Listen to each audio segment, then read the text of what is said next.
Welcome to another episode of Culinary School Stories, the bi-weekly podcast that is dedicated to sharing the stories of people around the globe whose lives have been influenced, impacted, touched, and or enriched, for good or for bad, from their culinary school experience. Hi, my name is Colin Roach, and I'm your host. Thanks for joining us today. You are an important part of this show, where we ask the question, what's your culinary school story? So now, without any further delay, let's meet today's guest. So my guest today is Halie Wallace. It's such a pleasure to have you on the show today, and I want to start right out by saying welcome and thank you for joining us and sharing your culinary school story. Hi, thank you. Good to be here, Chef. Good to see you again. Thank you for having me. Yeah, no problem. So let's start right out with our first question. You went to the Johnson & Wales University's North Miami campus. What inspired you to go to culinary school or drove you to culinary school, and why did you pick that specific school and campus? Well, I'm really glad that you asked that. It's a really good question because that's actually one of the biggest questions that I get these days is how did you become a pastry chef? They say, oh, that's so cool. How did you get into that? Like, how do you even go about that? And I just explained to people when I was a little girl, and when you have to grow up and make a decision in life, which way you want to go. Even when I was a little girl, I was baking cakes and cookies and things with my dad in the kitchen. And that always stuck with me. And I'm a very hands-on physical person. We all have different types of identities. We all have like critical thinking where some of us have strengths and weaknesses in different places, but I'm always very hands-on type of person. So I always knew that my career would be something that was very hands-on already. And then when I started getting into middle school, where all these cake shows started coming out, like Cake Boss, and like, oh, that's when the Food Network exploded with all these dessert shows. And I just started getting into it. I started taking classes. I took my first class at Michael's for beginner cake making. And I've been doing cakes out of my house for the past 12 years now, long time. And I have a portfolio filled with cakes, but I knew that I always wanted to go to culinary school, and that was it. And I sat down with my dad one day and I explained to him, I said, I'm sorry, Dad, I'm not going to be a lawyer like you. I'm not going to be a teacher like Uncle Greg. I'm not going to be a real estate agent like Grandma. I said, I want to be a cook. I said, I'm going to be the only cook in the family. And he totally supported me. My mom wasn't really supportive at first, unfortunately, but she actually is. She's actually super supportive now, and she's just incredibly proud of me, which makes me proud of myself. And so he told me, we did some research together, and he told me, he said, I know exactly the place that you need to go to. He works in Miami, and he always goes to Johnson & Wales. And sometimes he just stops by there to go and eat in sometimes. And he sees all these professional students walking around outside. He says, Halie, you need to go to this place. So I stopped by there the other day again just to get a brochure. I signed us up, and we're going to go to the orientation. Wow. He says, these guys are such go-getters. You should see them, Halie. They're out there. They have their uniforms on. They're clean. They're pressed. He said, these other kids in college, some of them are just losers. These kids are jet setters. You need to go be with these guys. These are the professionals. This is what you want to do. We're going to make you do it all the way. So we went to the orientation. We ate all the food. My dad fell in love with it. I fell in love with it. And the rest is history. Wow, that's great. What a story. Yep. But I went to the Miami location because obviously it was a bit more convenient for me here. And in-state registration and everything as well for Florida prepaid help. It just was money issue, not issue, but it was just money that reason why I went to the North location. And then I was closer to home too. Yeah. But for students out there, I honestly, that is something that I kind of regretted, is staying in my home location. If you could, I would definitely suggest going to another location. I've been doing some traveling, and we'll get into that later. And I wish I had done it sooner. I was actually really scared to leave home, but I had to at some point, and we'll discuss that later. And I'm so glad I did. And I wish I would have done it sooner because it just opens your eyes and it shows you feel like the world is so big, but the world really isn't that big. And there's so much you can learn from it. Let's think back to that first day when you came on campus. You signed up, you're registered, you're ready to go. How did you feel? I mean, probably nervous, excited, and what do you wish you had known before you had started? What I wish I was super nervous, and I was super excited. I was nervous because I didn't want to fail, but I was excited because I was going to get to try it. And what was the second part of the question, Chef? What is it that you wish you had known, like before you went to school? Like, had you known before, it might have made you better Oh, prepared? yes, that's a great question. What I should have known before I went to school, what I wish I would have known. I really wish that I would have known that even if I didn't go to a prestigious culinary school, even if I went to a regular culinary school, even if I didn't go to culinary school at all, I could still be a pastry chef. I could still be a culinary person. I've met tons of people in the kitchen that have done it on their own, and they are just as good. Going to culinary school, it gives us a bump up, and it really creates you and molds you into an awesome chef, obviously, but you don't need to feel pressured to go to culinary school if it's what you really want to do. Obviously, if you can't afford it and everything, don't feel like this is the end. Don't feel like if I can't go to culinary school, I can't do this. But I didn't know that, but I'm still glad I went to culinary school. Good. Looking at culinary school, now that you've had some time, been out of school, you can reflect, you get, perspective. What was your best class and what was your worst class? The best class and worst class. Oh boy, that's a good question. So, one of my best classes, I feel it's about what's the teacher's name? He does the professor's name. He has the glasses and I think it's Professionalism 101 or something like that, but I always remembered him. He brought in the owners of Moe's that one time to give us a speech. Do you remember him? Do you remember that? What did he teach? What was the class? I think it's professionalism, but I can't remember his name. It starts with an M. I can't remember his name. He has like a mustache. He has glasses. Moskwa? Yes! Yes! You remembered. It started with an M. You got it. Yep. Moskwa. Oh my gosh. So Professor Moskwa. Michael Moskwa. Moskwa. Okay. So Chef Moskwa, I will never forget his class because he just really taught us a lot about, you're in school a lot, you learn about things that, you're just never going to do in the real world or ever going to see or hear and things like that. He was always about what you're going to see and actually do all the time, just like you do, Chef. But I really got in tune with his class the most because it was about professionalism and different types of leaderships and things like that. And I thought that was really important because eventually in the kitchen, you're going to have to be a leader. A lot of it is teamwork, but you're always going to eventually find yourself in a position where you need to lead at some point. So you need to be ready for it. And I found myself in a couple of those situations already. And he brought in the owners of Moe's to give us a speech. And we talked about leadership and professionalism with him and everything. And it seemed very real and tangible. Like he was here. He's a success story. He graduated from Johnson & Wales. He's been through the same thing as us. And he's here with a success story. And, I feel like he really cared about it, just like you do, and going, past certain things to make sure the students get the points. I really appreciated that. And I feel like one of my worst classes was that I actually learned a lot from, not at the time, but afterwards, was I feel like one of the, what was his name? Chef Cobstick. Tall pastry baking instructor. Oh no, I'm thinking of that he has a European. He has the bald head and the glasses. Older gentleman. Let's see. Yeah. Skufka or Skufka. Skufka.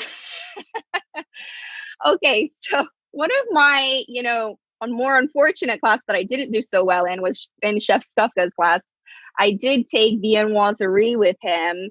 I felt like not only was that I knew it was going to be a really hard class for me. I knew it was going to be hard for me, but at the same time, he was a really tough professor, which isn't bad. Everybody has their different ways about going things, but I just didn't take so well to it. And I just felt so discouraged all the time about myself, but I didn't get very good grades in that class. And that was the only class that I really didn't get a good grade in. That really bothered me. But, I really appreciated that he was trying to be hard on me and prep me for the real world, because if they would have sat there and done sunshine and rainbow sprinkles the whole time, we just would not have been prepared, and in the real world, chefs are kind of, some chefs are pretty brutal, but some chefs are sprinkles and rainbows. But, he really prepared me for it.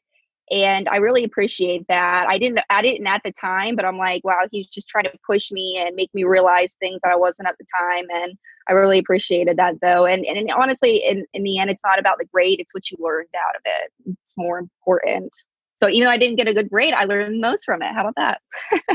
Yeah, well, that's a good. And looking back, Yeah. what is one common myth about the profession or culinary school or our industry or our kitchens that you want to debunk? That's just not true. The people think it. Oh, that's so funny. Oh, there's so many. I think a great common one that I hear all the time is, aren't you guys just a bunch of alcoholics? And the answer is, sometimes some of them, but no, we're not all alcoholics, and we don't just get wasted on the job and go straight to the bar after work. Obviously, you don't have to be a chef to do that. I know some people that actually do that, but no, we have our stuff together. I work with a lot of professional people, and it's not a mess. We're not a mess. Awesome. What advice would you give someone wanting to pursue a career similar to yours that wanted to, maybe go to culinary school or get into this, the kitchen, the food service industry? That's a great question. I would recommend for people who are pursuing a culinary degree to first look into all the facts, do a lot of research first. Then I would recommend you don't even have to have a job, maybe just do some volunteer work with a local bakery or a kitchen or restaurant somewhere. If you're old enough to get a serving position, I would absolutely do that, because that puts you in the spot where you can see the front and the back of the house, see if it's somewhere you want to be, see the dynamics of it, and just decide if you want to do that before you spend a lot of time, effort, and money and emotion into this lifelong career. What's some ups and downs that students will experience? Oh yeah. Well, a lot of ups you guys will experience is those few little rare moments when your cookie comes out just right after a whole week of mess and trials and failures. That's always a good feeling. But some downs you'll experience is, you're failing your grade, your tests, you're failing your lab exams, and it's just not looking so good for you. I wouldn't get discouraged at all, because I was never a very successful student. I'll admit I was very mediocre. I got really down myself, and I wasn't getting good grades and everything, but I always had fun in the kitchen still. I never stopped having fun. I never stopped loving it, but I felt like it was a reflection on me, because we were in this very formal setting and you're getting tested every other day. And I just looked at myself and I said, maybe this isn't for me. Maybe I'm just not cut out. Everybody's doing so well here. I just don't understand, what I'm doing wrong. But that's not the case. I finished culinary school and I haven't had a problem in the kitchen.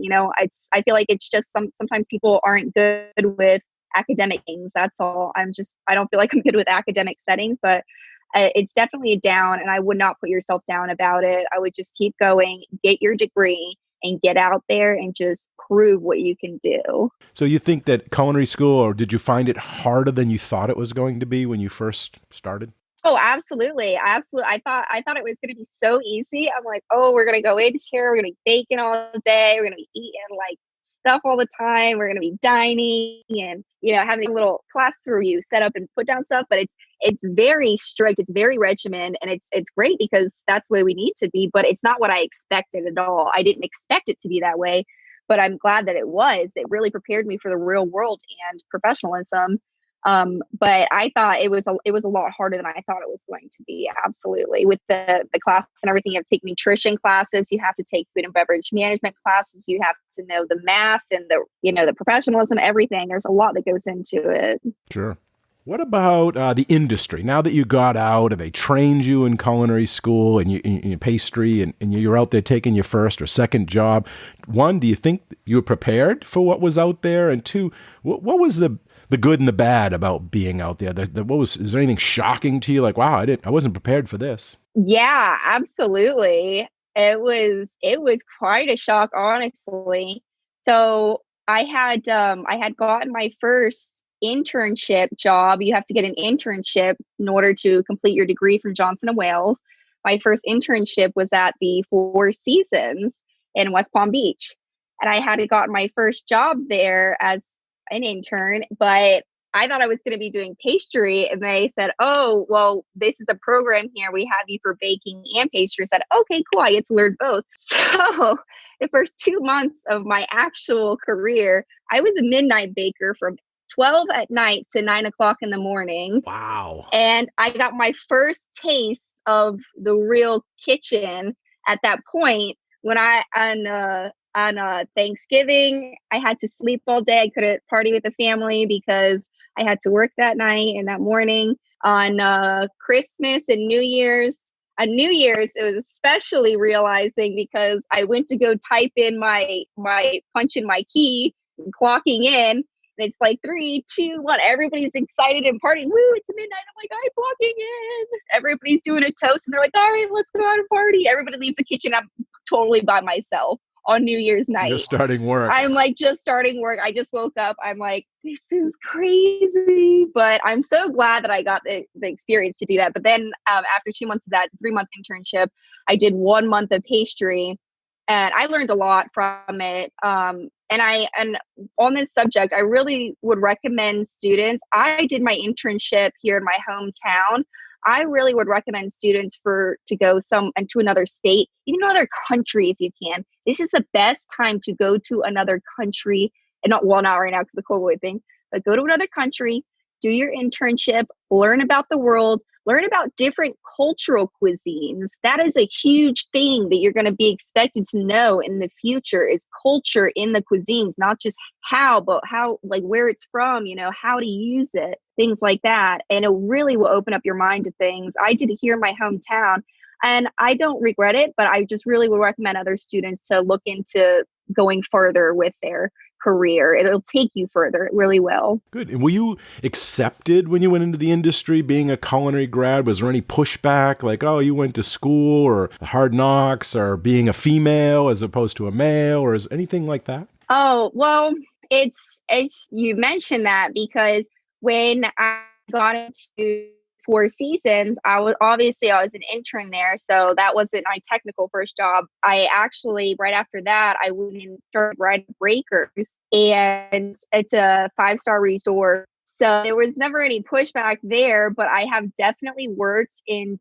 2 different kitchen situations where you could definitely tell and know that the women were put in their place and it was the men's word above the woman's. That has happened a couple of times and I don't really put up with that. So, you just got to go on to the next one. You can't allow that to happen to you, but it definitely does happen in the kitchen. Unfortunately, those places, they're not very professional. You don't want to be there anyways. You know what I mean? If that's happening, it's not professional. It's not what you want to do anyways. Did you live on campus when you were there? I lived in Flamingo Hall. I lived inside of the Johnson & Wales building, academic building. So I was always on site. And that's actually something I would really recommend to the students is to stay on site, because it really helps you to not only be time oriented, being able to make your classes and the convenience of going to the library and having a sit down and having some privacy time is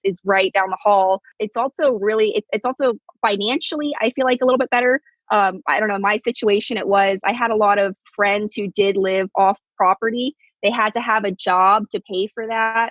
They had to have a car to go off and on. And some of them didn't even have a car. They walked 1.5 miles every day to and from the school just to go to school. And we would be in class for like 7 hours, 8, 10 hours, sometimes in a day. And they walk all the way back home. And they didn't turn out as successful. They're and some of them aren't even doing culinary anymore. I just feel like it sets you up in a better place. You're set up in a better situation to succeed if you stay on campus. But if you can make it work off campus, you have a car, you're financially good. I don't see why not then. And if you're time oriented, then that's fine. But it really helped me. I just rolled out of bed. I went to the downstairs suite and to class. I was never late. It really worked out for me. Yeah, maybe give a little bit more specifics. Any stories about the dorms, about the meals, other than the academics that the listeners out there, like what is the social life like when you're on a campus? Oh, chef, I don't know if you can handle a social life. I don't know if it's an appropriate topic for the interview. Well, keep it G-rated, but yeah. Let the listeners know about, besides academics, besides lab, what happens if they move to the social life about it, and tell them social scene, dating, I don't know, homecoming, all those games, sports, anything like that you want to share that. Yeah. So when I went to Johnson Wells and I was staying in the dorms, I did quite a bit of my time hanging out off of campus. Hanging out on campus, I would hang out with a group of my girlfriends. We would hang out anywhere. We'd hang out in the library sometimes, or just in the common areas. We meet up in the chow hall. We would go hang out at Mario's Pizza. That was our little shindig. We did go to a couple of Cuban places, which were our fun eating spots. My roommate, she was in the criminal program, and she was really smart. She knew what she was doing, and she was a go-getter. She was younger than me. I think she was 2 years younger than me, but she always really helped me. She dragged me into the library and helped make me do my work. And I when she went, so it really helped having somebody else there that was a pretty jet setter to get me motivated as well. Because I felt like if I was by myself, I wouldn't have done it. But we did go to hang out at Mario's a lot. We went and did like fun like festivals in Miami. We did one time they had the Red Bull premiere show games there in downtown Miami, and we went to that with a group of our girlfriends. That was a ball. And they throw all the different things off the boat into the water, all the different statues and creations that they made. So that's always really fun. Miami's a great nightlife style place. I was always going out and doing things at nighttime, going to local places. I was 21, fortunately. So I was always hanging out at Bayside, taking my girlfriends down there. Nothing too crazy or eventful really happened in school. It was just pretty basic. I just hung out a lot. I went home a lot on the weekends because I lived in West Palm, which is only an hour's drive. So I wasn't really there too much on the weekends. But yeah, I really enjoyed my time on campus. Great. So now that you have some perspective, you've been out of school for a while, been out in the industry, would you do it all again? Would the cost, the time, everything that you went through, was culinary school worth it? There's definitely a couple times where I doubted myself, but now where I'm at in life, I definitely do not regret it. I'm so glad that I went. It did, cost quite a bit of money, but I don't regret that. Money you'll get back in the end, but your education is forever. Nobody can ever take that away from you. And no, I don't regret that at all. As we near the end of our chat and the wrap up here, what advice or what would you like to leave the listeners with? What advice, what knowledge, what piece of inspiration would you tell them? Okay. So students, I am so happy I could talk to you. So I'm talking to me right now. I wish I would have been talking to me. So listen, please take this to heart because these are real things. Don't get comfortable where you're at. As soon as you start getting comfortable, it's not good. You get stuck. You're not building up your levels. You're not going to the next step. Just keep trying to find that next level. As soon as you get comfortable, keep going. Good. You got comfortable. Keep going. Don't stay comfortable because it just doesn't allow you to grow. You got to be like the lobster, shed your shell, then get out there and be bigger. It's not necessarily some of the times it's not about what you know, it's about who you know. Sometimes really try and get out there. You have to be a jet setter at all times. You never know who's watching. I got the job right now. I'm a head pastry chef at Tanzy Restaurant in Boca Raton. I got that from one of the servers I work with. They just recommended me. I needed a pastry chef. She says, "Hey, I know this awesome girl who would love to come work for you maybe." And they hit me up and the rest is history. And I love it there. You never know. You always on your toes. You never know who's good. Don't just be good around the chefs. Be good to everybody. Be good to everybody around you. Treat everybody the same way. And if you are in a bad mood, if you don't feel good that day and if you're cooking something or if you're trying to manage an operation, maybe take a second to walk away from it and come back If you're managing something, if you're cooking something, it's going to turn out bad. You're cooking something, if you feel like garbage, it's going to turn out like garbage. If you feel amazing, it's going to turn out amazing. Trust me, you're going to be able to taste it in the end. And culinary is about connecting with people. Not a lot of people know this and think about this, but when you eat somebody else's food, you are now connected to them. I am nurturing your body with this soulful food that I have made for your enjoyment. It's very addictive thing. Dress and act professional always. That's one of the biggest things I took away from Johnson & Wales. As you can see, I'm wearing my uniform. I have my handy dandy pen and marker and thermometer. It's not a joke. The chefs actually make you use this in a real life kitchen. It's not just a part of the uniform. You have to use this all the time. And when you don't have it, you look bad. So please always act and dress professional. And along those lines, I really would like to talk about tattoos, guys. I know chefs especially love getting tatted up. That's awesome. I'm all about expression on your body, but just be aware that if you go into a job in the future, you're really trying to get a serious job that's really high paying, they're probably not going to tattoos all over your fingers and on your neck and a little teardrop on your face. You know, that's cool. Maybe just get it in a place that's hidden. I cannot tell you how many times I've had girlfriends and guys of mine who have been so excited to say, oh my God, I just got this opportunity to get this interview at this place, it's major club. They're going to pay me like $22 an hour. Like, they didn't get it because they had a tatted finger. Be aware of those things, guys. If you're going to get one, and be aware of the professional aspect of it, and just keep that in mind. And when you're in the kitchen, make yourself valuable.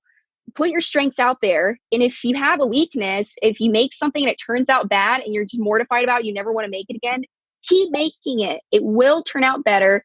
Just because you didn't know how to do that one time, you just keep doing it until you get the best at it. I had a situation happen one time when I was working at the Breakers.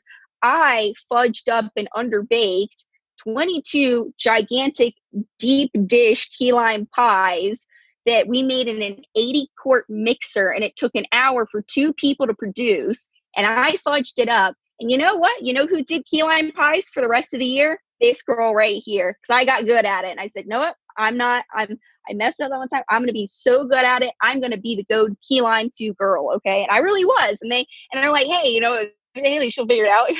Figure it out, guys. Don't walk away from it. You know, guys, in the kitchen, work hard. You got to keep climbing that ladder to success, because you can't climb the ladder to success with your hands in your pocket. There's no way around hard work. And in the kitchen, if you're a manager in your hospitality, anything, front of the house, back of the house, dishwasher, I don't care what you are, it's going to be hard work. There's no way around it. You guys can't be slacking. Every day you go in there with the same ambition, same smile on your face. You have to be a jet setter attitude at all times. It's not just enough to say, okay, all right, I got it over with. It's Monday and I got through it. Now I can be crappy for the rest of the week. No, it's every day. You never know who's watching. You never know who's going to give you an opportunity. So just be on your toes, guys. And also, the last thing I wanted to talk about is drug, alcohol abuse, sexual harassment, bullying in the kitchen. These are all actually types of inappropriate behavior I have seen in the kitchen. I have seen drinking in the kitchen. I've seen drinking outside of the kitchen that's just deteriorated people, some drug and alcohol abuse. It's okay to reach out there and get help. It's okay to talk to people about it. You're not alone. We're all in this together. The culinary community is a family. It is a community. So don't be afraid to reach for help. Along those lines, reaching for help, sexual harassment, I've experienced plenty of times in the kitchen. I've experienced it to the point where it was coming from the head executive chef who is married, and he was trying to force me to meet him outside of work. And I did. I did, because I was so scared. I had just come out of school.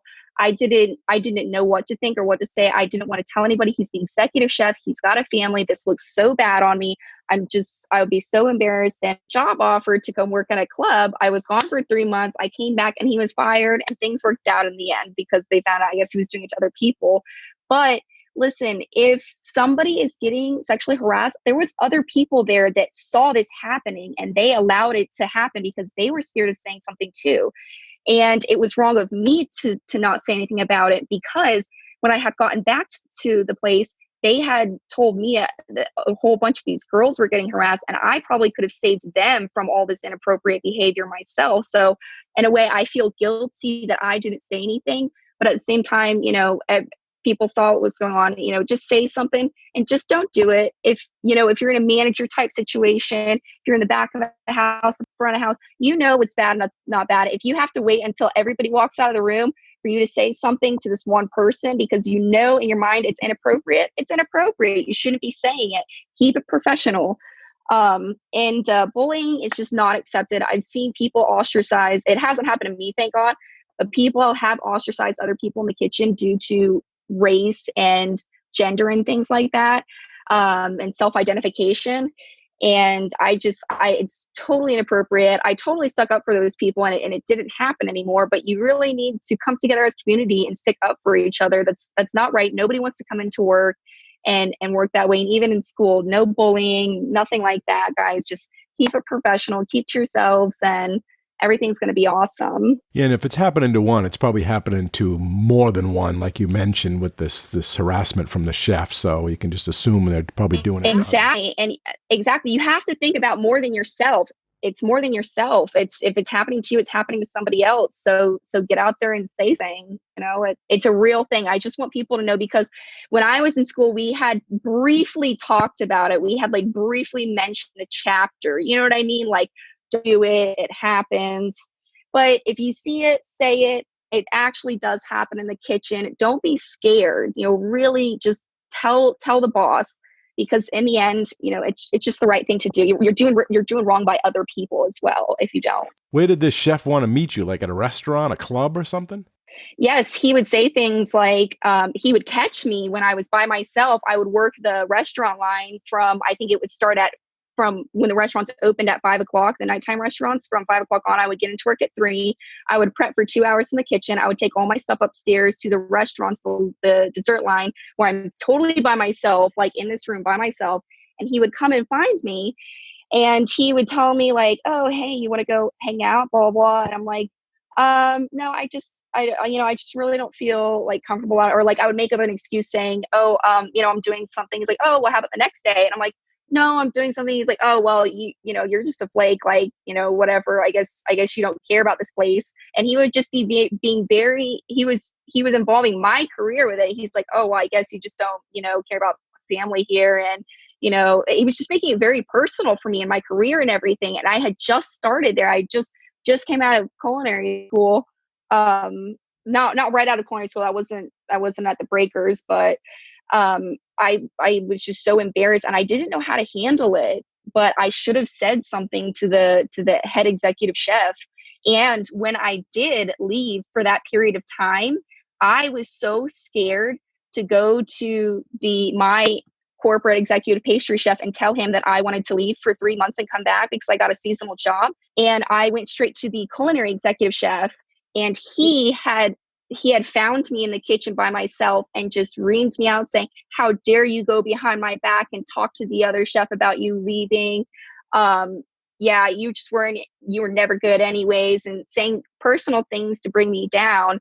And I was just totally shocked and took back by it. But I knew that it was wrong. I knew it was inappropriate. And I knew in my heart, I talked to the other chef. I said, chef, I love working here. I got another job. I would love to come back. Always keep it good with the chefs, because, you always want to be able to come back if you want to. And he said, absolutely, you go, you have fun. You're young, wild, and free. Go have fun and come back. And I knew that when I came back that the chef would be gone, or I told myself in my heart, if the chef isn't gone at the time, I will have that conversation with HR. I will be sitting down and doing the right thing. But fortunately, he did get let go before I started back there again. But it was just very shocking for me, and I didn't know how to handle it. And he was very personal about it. And he was texting me all the time. And it's just, if he's texting all the time, it's just wrong to have those conversations and things like that, and for them to be pressuring you to make you feel a certain way. And if you know what's wrong in your heart and you get that gut feeling, say something. And he was your supervisor too, right? He was your immediate supervisor? He was the executive pastry chef of the resort. Wow. Yeah. So it was very intimidating. And then to come back and belittle you because you went around him to go talk to the And the whole thing was, I was so terrified to sit down in a private room with him and have a conversation because of the way to me, I was so I was just so scared to have a conversation with him and sit down with him in privacy like a normal human being would do, because he was just so disgusting. And that's why I went to the other chef. And I never, even after he said all those nasty things to me, I never even threw it back in my face and said, well, I actually inappropriate about talking to you. I felt really uncomfortable about it and felt like it was inappropriate. But I never said that. I let him have his piece and I left and I did my thing, and I'm so glad I did. And I came back and it was just great after that. It was awesome. It's good that he's gone. He kept it verbal though. He didn't do anything physical. He never touched you or anything, hit you or put his hand on you. No, he never touched me or like tried to grope on me or like do anything passive ever. I heard a couple of times that he did with other females, that he would, go by them really closely when there was plenty of space to get by. That never happened to me, but that does happen in the kitchen. Even if that does happen, say something. That's inappropriate. That's not cool. Even if it's something small, he's probably doing that to a lot of other people, those small little things. If he gets rid of those small things get bigger, and he goes bigger and bigger, and see how much he can get away with. Yeah, it's horrible. Yeah, it's not acceptable anywhere in any business, and it definitely has to be put in its place and stopped immediately, because those people don't belong. Absolutely. But please say something if you see something, even if it's small and you feel like you're over exaggerating. You're probably not. It's better just to say something and be on the safe side. Then they can sit down and have a conversation with them and see what's going on and look and open an investigation. But it doesn't always happen. I don't want to scare anybody, but I just want you guys to be prepared for the real world. That's all. Yep. It's not only not acceptable, it's illegal. Yeah. Is there a question I should have asked that I didn't? If you were in my shoes asking the questions, would you have asked yourself a different question, or something that last minute you want to share? Absolutely. I would really like to go over my big downfall in my career and how I came out of that. Sure. That's pretty much the last thing that I can think of. So one of my biggest downfalls in my career was I had worked at my internship at the Four Seasons. So I was doing school. I started work right away. As soon as I was done with the internship, the next week I was done with my internship, I started at the Breakers right away. I worked at the Breakers for a year. I went to the Eau Resort for 1 year. I went for 3 months to Michigan to do a job, and I came back. I worked there for another year and a half at the Eau Resort. And when I was there, I felt like all of a sudden I just got really discouraged. And I felt really fatigued. I felt really down about myself. And I kind of felt like I was getting to some depression maybe. And I felt really unsure of myself, because not only did I not self a break at all, I didn't take any time off. I wasn't giving myself any break from the kitchen. But I just felt like maybe I wasn't as good as other people. And I just felt like I was just so ready to make all this money. And I was just working so hard, working my butt off. And I'm just making what I'm making. I just want to make more money. I'm getting itchy kid. I want more. So I actually quit the O, and I started working as a server at Houston's in Boca at Houston's. And I worked as a server, cocktail hostess, bar back, everything you can think of in the front of the house, I did. I worked there for about a year. Maybe it was just a little over a year. And I was just kind of in this rut. I had started medical classes because I felt like maybe I wanted to be a medical assistant. I just wanted to try something different because I was really intimidated about the whole culinary thing. So I was doing medical classes, and I was working for 6 days a week at Houston's. And I just kind of found it really miserable after, the 7th month. I'm like, I'm not enjoying these medical classes. I don't think this is a thing for me.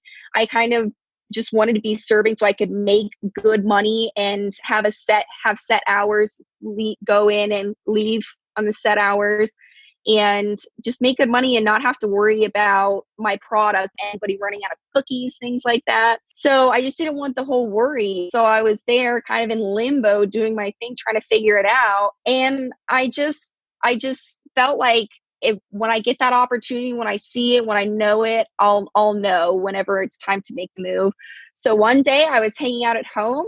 I had received a phone call from a Boca number. I answer it. I say, "Hey, this is Halie Wallace. How can I help you?" And it's my now executive chef, Brian. And he says, "Hey, I heard that you're a pastry chef and I need a pastry chef." I said, "All right, I'll come in and take a look." So I come in and he explains to me that I'm going to be working by myself doing the events, parties, the full menu, holidays, and everything by myself as the pastry chef there for Tanzy Restaurant in Boca Raton. So I say, "Okay, great. Wasn't really planning on back into this. So we really got to work out something good here, So we worked it out and I started there and just so good. I started back up again. That was my opportunity to get back in the game.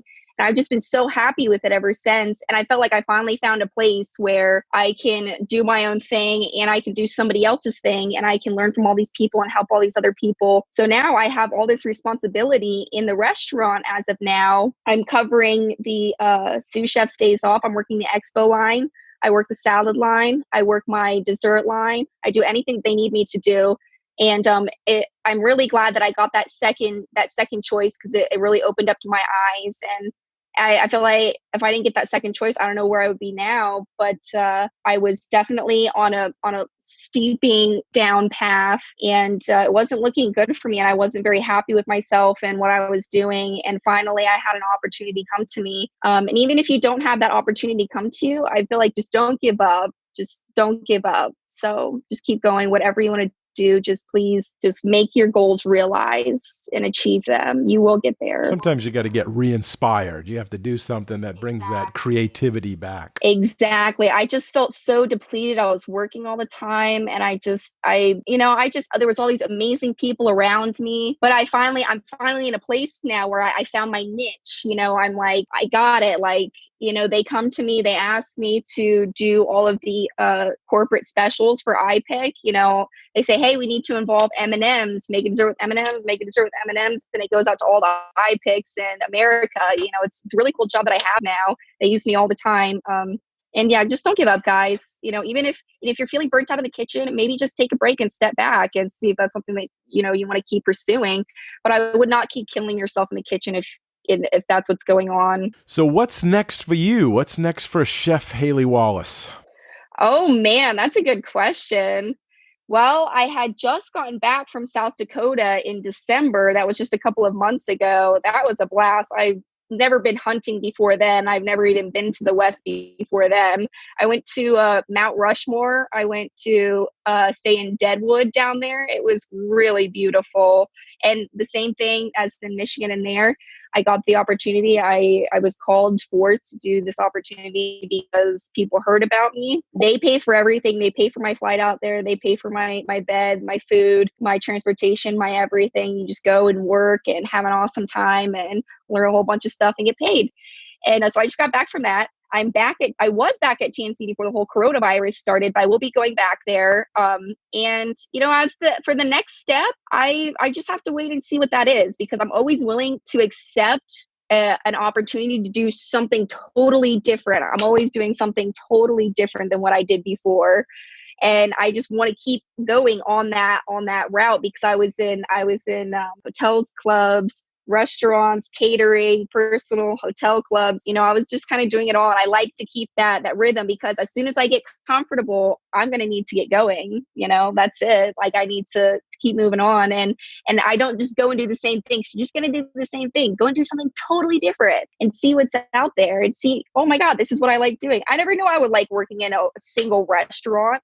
I was used to working in room dining, 5 different restaurants, weddings every day, and now I found my niche in the restaurant. And after this, I'm going to try something different eventually. So we're going to have to see what that is.